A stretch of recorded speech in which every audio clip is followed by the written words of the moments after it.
Hello everyone, আসসালামু আলাইকুম। Welcome to back to my channel. আবার চলে আসলাম আপনাদের বাজারে একটি নিউ ব্লগ নিয়ে। কথা না বাড়ি চলেন মূল ভিডিওতে চলে যাই। এদিকে সকালের নাস্তা বানানো হবে। এই তো ছানা ভাজি করা হবে। এখানে রসুন, পেঁয়াজ এগুলো দিয়ে দিচ্ছি।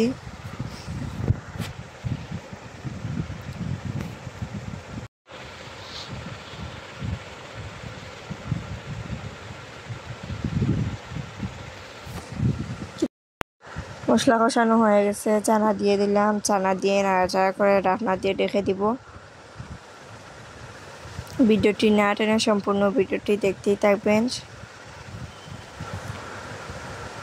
আমার চানা ভাজি করা হয়ে গেছে। এইদিকে ব্রেড ভাজা হচ্ছে, সকালের নাস্তা।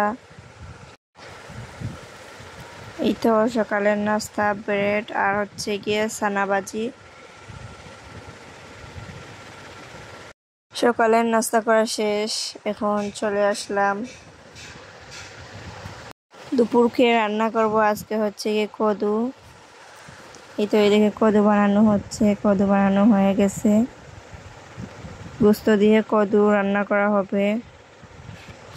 এদিকে গোস্ত কষানো হচ্ছে, সব ধরনের মশলা দিয়ে কষানো হচ্ছে।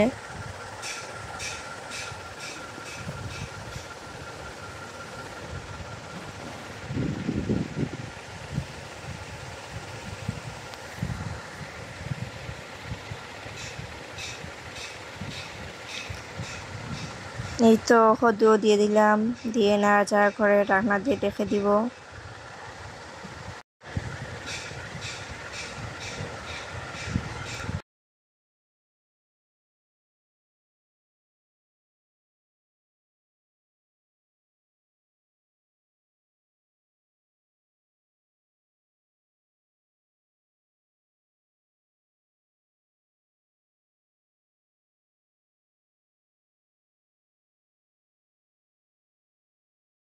আবারও চলে আসলাম।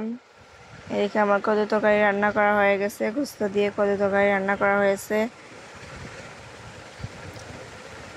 ভিডিওটি ভালো লাগলে অবশ্যই এটি লাইক করবেন, কমেন্ট করবেন। ভিডিওতে কোথাও কোনো ভুল হলে ক্ষমার দৃষ্টিতে দেখবেন।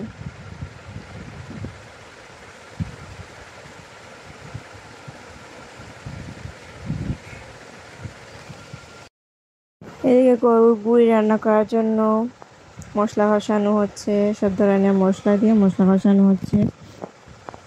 মশলা কষানো হয়ে গেছে, এই তো বুড়ি দিয়ে দিলাম।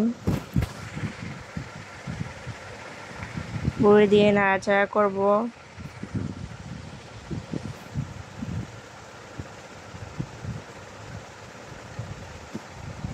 গরুর বুড়ি পরিষ্কার করতে অনেক কষ্ট, খেতে অনেক মজা লাগে। আপনারা কে কে গরুর বুড়ি পছন্দ করেন কমেন্ট বক্সে কমেন্ট করে জানাবেন। আমার তো অনেক পছন্দ গরুর বুড়ি। গরুর বুড়ি রান্না করা হয়ে গেছে, অনেক সুন্দর কালারও আসছে।